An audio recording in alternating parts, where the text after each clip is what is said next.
Es tan increíble lo bueno que es Dios con nosotros, que a pesar de nosotros, Él nos llame hijos sin merecer nada. Padre amado, Señor, yo te quiero dar gracias, Dios mío, Señor, en esta tarde, Padre amado, Señor, por cada uno de los que aquí estamos, Señor, y cada uno de los que están escuchándonos, Dios mío, Señor, a través del directo, Padre amado, Señor. Te quiero pedir, Señor, que la palabra, Dios mío, Señor, pueda calar en los corazones, Dios mío, Señor. Dame paciencia, Dios mío, Señor, y sabiduría para transmitir, Padre. En el nombre de Cristo Jesús. Amén. Vamos a ver. ¿Para qué estamos aquí? ¿Vale? Esto es una pregunta retórica, no hace falta que levantéis la mano, que yo os estaba viendo. Y hay dos respuestas, me podéis dar dos respuestas.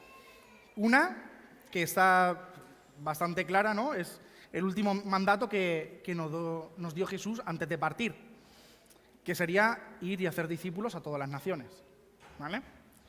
La otra es darle la gloria a Dios.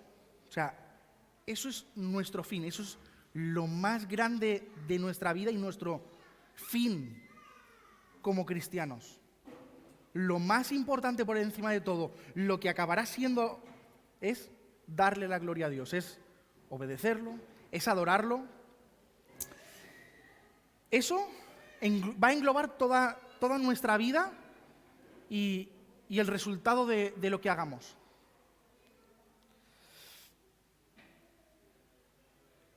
Quiero leer en 2 de Timoteo 4, del 1 al 11. Te encarezco delante de Dios y del Señor Jesucristo, que juzgará a los vivos y a los muertos en su manifestación y en su reino, que prediques la palabra, que instes a tiempo y fuera de tiempo.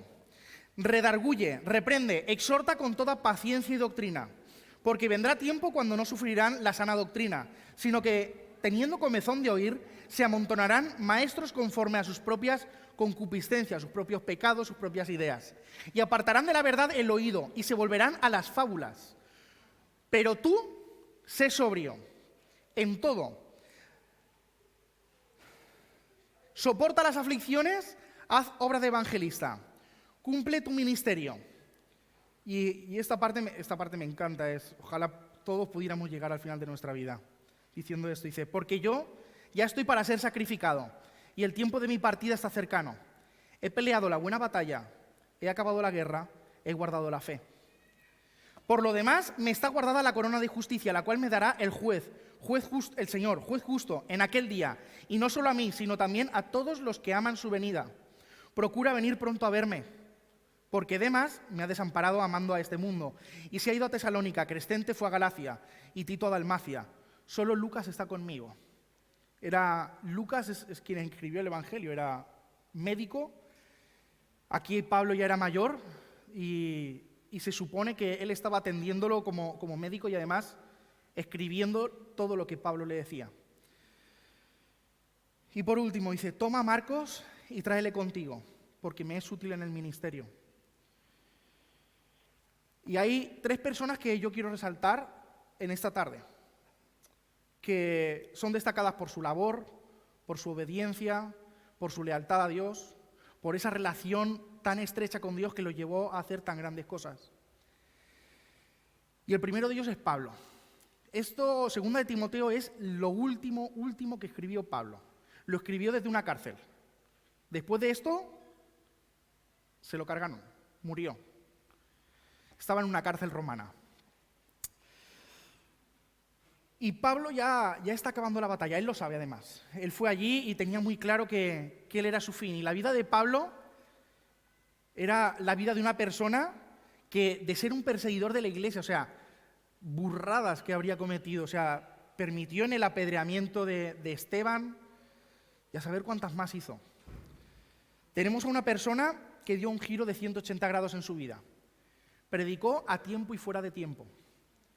Él tenía un llamado hacia los gentiles, pero aún así él sacaba tiempo. Y él lo primero que hacía cuando llegaba a una ciudad nueva era irse a la sinagoga a predicar a los judíos, porque él tenía también esa carga. No se quedaba solamente con con aquello para lo que había sido llamado, sino que iba una milla más. Así, Pablo vivió su vida dándolo todo, tanto si tenía mucho como si tenía poco, ya fuera que le dieran, que tuviera que trabajar, ya fuera que estuviera bien físicamente o que lo hubiesen destrozado de un apedreamiento, haberlo tirado por los muros de una ciudad como le pasó, tantas cosas. Predicando y sirviendo a tiempo y fuera de tiempo. Como le dice a Timoteo, hasta en sus últimos momentos tuvo claro que él era solamente parte de una obra y tenía que dejar a alguien que continuara. Y él tenía muy claro que hasta su último aliento lo iba a dar todo. Por otro lado, tenemos a Marcos. Marcos, aunque era mayor, aún estaba en plena batalla. Él realmente murió unos cuantos años después. Fue un cristiano que se convirtió en los tiempos de Jesús. Él nació en el año 5 más o menos y conoció a Jesús, pero que tuvo altibajos durante su vida, como los hemos podido tener cualquiera. Y la segunda vez que se nombra es en Hechos 13:13. Habiendo zarpado de Pafos, Pablo y sus compañeros arribaron a Perge de Panfilia, pero Juan, por sobrenombre Marcos, apartándose de ellos, volvió a Jerusalén. Él creía que había hecho su parte y no necesitaba ir más. Después nos lo volvemos a encontrar en Hechos 15, 37 y 39. Y Bernabé quería que llevasen consigo a Juan Marcos, el que tenía por sobrenombre Marcos. Pero a Pablo no le parecía bien llevar consigo al que se había apartado de ellos desde Panfilia y no había ido con ellos a la obra. Y hubo tal desacuerdo entre ellos que se separaron el uno del otro. Bernabé, tomando a Marcos, navegó a Chipre. O sea, llegó a tanto la disputa entre los apóstoles, porque Bernabé es considerado también un apóstol. Él abría iglesias, estuvo viajando, fue enviado a Antioquía por los primeros 12. Y hubo tal desacuerdo que tuvieron que separarse. Pablo tenía en ese tiempo un carácter fuerte, había comenzado su ministerio, era mucho más joven y tenía ese ímpetu. Pero Bernabé era el de las segundas oportunidades. Bernabé fue el que acogió a Pablo cuando Pablo tuvo el encuentro con Jesús en el camino de Damasco. Fue quien lo acogió, fue quien intercedió por él ante los apóstoles de que no, este que es el que perseguía cristianos, no, ahora es uno de los nuestros. Ahora va a pelear la buena batalla a nuestro lado. Y también lo hizo con Marcos. Aparte era su familia, pero siempre he pensado en Bernabé, ¿no? Como ese hombre de las segundas oportunidades. Y os quería decir que era la segunda vez que aparece, porque su nombre realmente aparece en Hechos por primera vez.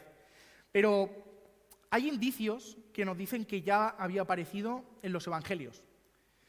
Marcos fue quien escribió el evangelio según San Marcos.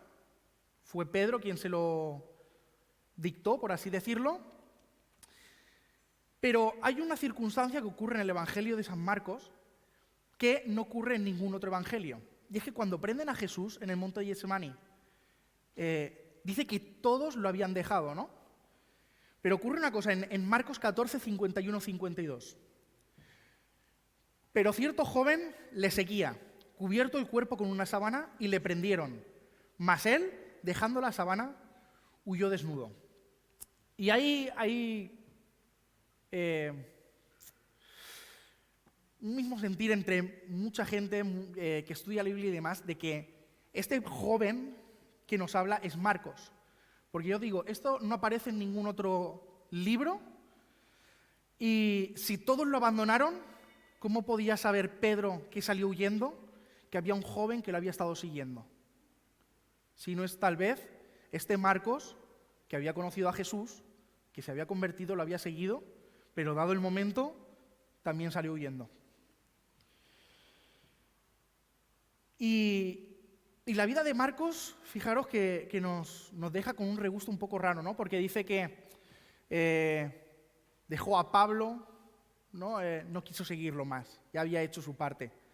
Cuando Jesús fue prendido, lo abandonó, salió huyendo también y lo dejó solo. Pero fijaros lo que ocurre cuando está con Bernabé, no sabemos qué ocurrió con él. Pero hubo algo maravilloso que tuvo que ocurrir. Yo siempre digo que los cristianos somos gente que vivimos en terapia ocupacional, ¿vale? La terapia ocupacional, por si no lo sabéis, es cuando se pone a alguien que tiene un problema psicológico, ¿vale? Se le pone a trabajar en algo que le puede ayudar con sus problemas. Hay gente, por ejemplo, no sé mucho sobre este tipo de trabajo, pero sí que escucho, por ejemplo, de gente a la que le ponen a trabajar con mascotas. Los llevan a sitios donde rescatan animales y demás. Y mediante esto, pues es como que el corazón de esta gente va sanando. Y los cristianos somos un poco así, mediante nuestro servicio, mediante nuestra entrega a Dios, mediante el cada día tomar nuestra cruz y seguir adelante. Eso es como Cristo va sanándonos. Como poco a poco se van desterrando todo eso esa oscuridad que había en nuestros corazones. Todo eso que debía de ser transformado porque era distinto a Jesús, que es a quien debemos parecernos. Y durante ese tiempo con Bernabé ocurrió algo.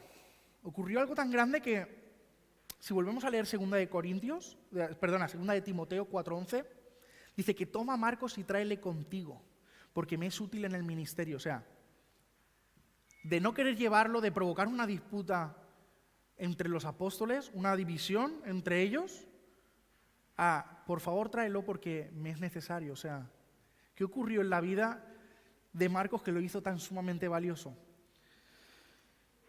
Y dice también, ya en Colosenses 4:10 decía, Aristarco, mi compañero de prisiones, Pablo era muy dado a estar en prisión por lo visto, os saluda, y Marcos, el sobrino de Bernabé, acerca del cual habéis recibido mandamientos. Si fuere a vosotros, recibidle. Y por último tenemos a Timoteo, que iba dirigida esta carta. Timoteo es un personaje del Nuevo Testamento, a mí es de los que más me gustan, porque, a ver, él era como un cristiano, ¿no? con pedigrí, podríamos decir, ¿no? Su madre era Eunice, su abuela era Loida, ¿vale? No, la pastora, vivió mucho antes, y era un cristiano que él venía de familia cristiana. Él había ya vivido eso, lo había mamado desde pequeño. Y me encanta Timoteo porque es la última persona, o sea, daros cuenta de lo importante, las últimas palabras de Pablo, de quien el 90% de nuestra doctrina viene, las últimas palabras de Pablo van dirigidas a Timoteo. Con sus últimas fuerzas, él intentó instruirlo.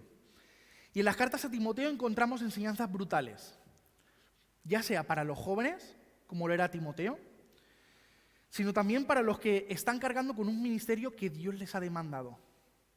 Las enseñanzas que encontramos en Timoteo son para releerlas una y otra vez. Y encontramos en Romanos, ¿no? Vemos un poco ese espíritu, ¿no? de la gente que tiene que servir, de la gente que tiene que estar ahí dándolo todo, ¿no? En Romanos 12, del 4 al 8 dice: porque de la manera que un cuerpo tenemos muchos miembros, pero no todos los miembros tienen la misma función, así nosotros, siendo muchos, somos un cuerpo en Cristo, y todos miembros los unos de los otros, de manera que, teniendo diferentes dones según la gracia que nos es dada, si es de profecía, úsese conforme a la medida de la fe. Y si de servicio, en servir. Y el que enseña, en enseñanza. El que exhorta, en la exhortación. El que reparte, con liberalidad. El que preside, con solicitud. El que hace misericordia, con alegría. Porque Dios tiene planes. Pero no es a lo mejor esto que se pinta muchas veces. No, porque Dios tiene un plan maravilloso para ti. No, Dios tiene planes. Y la labor de sus hijos, de todos nosotros, es ver cuáles son esos planes, ver dónde nosotros podemos encajar en esos planes.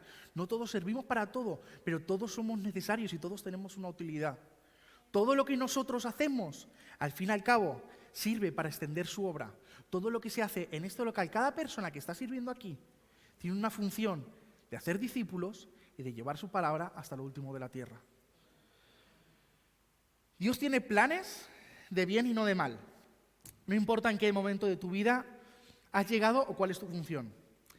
Relación y obediencia al Padre es lo que supondrá vuestra victoria o vuestra derrota en este mundo. Y vemos ejemplos bíblicos, pero también yo os quiero contar ejemplos que yo he visto, ejemplos terrenales, que los hemos tenido cerca. Y salvando las distancias, pero muchas veces cuando hablamos de Pablo, a mí es algo personal, yo me acuerdo de Antonio Márquez. ¿Vale? Antonio Márquez odiaba todo lo que tenía que ver con la iglesia cuando él era joven y hasta bien entrada a su edad.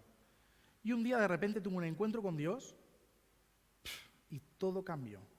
Él se describía a sí mismo como un hombre, era un hombre de pueblo, de interior, de estos gañanes y tal, y pasó a ser un hombre amoroso de una manera, tenía una carga por las almas, lo transmitió y de verdad, o sea, lo transmitió de una manera a la gente que lo ha seguido después.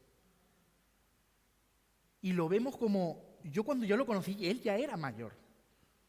Él pasaba los 60 años. Y él, con 60 y pico años, después de que la iglesia a la que asistíamos de pequeño se disolviera, él comenzó, con 60 y pico años, una nueva obra. Y no era la primera. Cuando a lo mejor hay gente que piensa que ya ha hecho su parte, que los jóvenes también hagan, él se puso en la brecha. Él se puso en la brecha para sacar a esos que había que sacar de donde se habían metido. Él se puso a pelear por todos y cada uno de ellos y lo hizo con un amor increíble que nos transmitió a todos aquellos que lo conocimos. Y luego, por ejemplo, encontramos, y quería comentar, a mí una cosa que me impresionó mucho, yo no lo viví porque yo me fui, estaba en el mundo, pero es una cosa que supe después y a mí me dejaba flipando. Y es que él, con más de 70 años, en esta época, mira, hubo una época en la que se hacían, algunos lo sabéis, habéis estado, se hacían botellones en la playa, ¿vale? Pero hacíamos botellones cristianos. Nosotros llevábamos bebida y poníamos música cristiana para poder evangelizar a la gente que estaba de fiesta. Pues él, con más de 70 años, estaba hasta las tantas de la madrugada, con frío y con lo que hiciera falta. Y no había no había una mala cara, no había pero yo ya estoy... Él supo que hasta lo último de su vida, él tenía que darlo todo, porque la carga por las almas era mucho más importante que él. Y luego, hay otro ejemplo, por ejemplo, que me gusta recordar, ¿vale? Que viene un poco a lo que sería Marcos, por así decir, ¿no? Que os repito que a mí me recuerda. Y es mi madre. Pues mi madre conoció a Dios siendo ella adulta y entregó su vida, pero hubo un momento en el que como que se separó. Y hizo cosas y se separó de él. Pero ella seguía teniendo esa relación personal, aun pensando que a lo mejor en algún momento ella podía no ser suficiente o ella estaba ahí. Y hubo un momento en el que ella volvió, de la mano de Antonio. Ella volvió.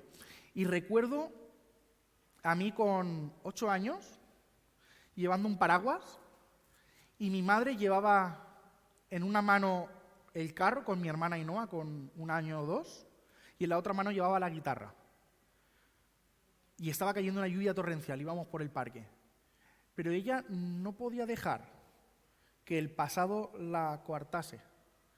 Y no podía dejar de asistir y de ser esa ayuda para Antonio y para todos los que estaban empezando en la nueva obra que comenzaba, lo que a día veis hoy, que al principio eran 5. Eran 5. Y lo recuerdo perfectamente como si fuera ayer. Y ver lo que se ha convertido por la pasión de un hombre que prendió la llama de otros es algo increíble. Y yo recuerdo, pues, a mí me viene, pues eso, un Pablo con un Antonio, tal vez un Marcos con la pastora Mariluz y Timoteo. Esto puede estar lleno de Timoteos. Aquí todos conocéis de Dios, todos tenéis que estar dispuestos a darlo todo, a tiempo y fuera de tiempo. Da igual cuál sea el precio, porque la corona a ganar es mucho más grande y nuestro llamado no se detiene por nada. En un partido de fútbol, cuando se llega al minuto 90, hay un asistente que saca un cartel electrónico con los minutos de descuento que se tienen que jugar aún para compensar el tiempo perdido durante el partido. Si un jugador marca gol en ese tiempo, ese gol cuenta de la misma manera que si se hace durante los primeros 90 minutos. Da igual que ese jugador lleve todo el partido ahí, que lo haya hecho mejor o peor, que haya cometido aciertos o fallos garrafales, como se dice. O tal vez que haya entrado como un recambio, ya sea en el minuto 50 o en el minuto 92. Si ese jugador marca, puede hacer ganar a su equipo. Solo necesita estar atento a su entrenador y darlo todo hasta el último momento sin bajar la cabeza. Y quiero terminar con esto, en 1 Corintios 15:58. Así que, hermanos míos, amados, estad firmes y constantes, creciendo en la obra del Señor siempre, sabiendo que vuestro trabajo en el Señor no es en vano. Y quedémonos con esto. La obra que tenemos en nuestras manos es más importante que cualquier otra cosa que podamos hacer en nuestra vida. Debe ser lo primordial. Porque al fin y al cabo es el mandato que nos dejó Dios, extender su reino, darle la gloria a Él. Así que con esto pues vamos a terminar en el día de hoy. Muchas gracias a todos aquellos que nos habéis estado escuchando a través de las redes y recordad que vosotros sois muy importantes para Dios.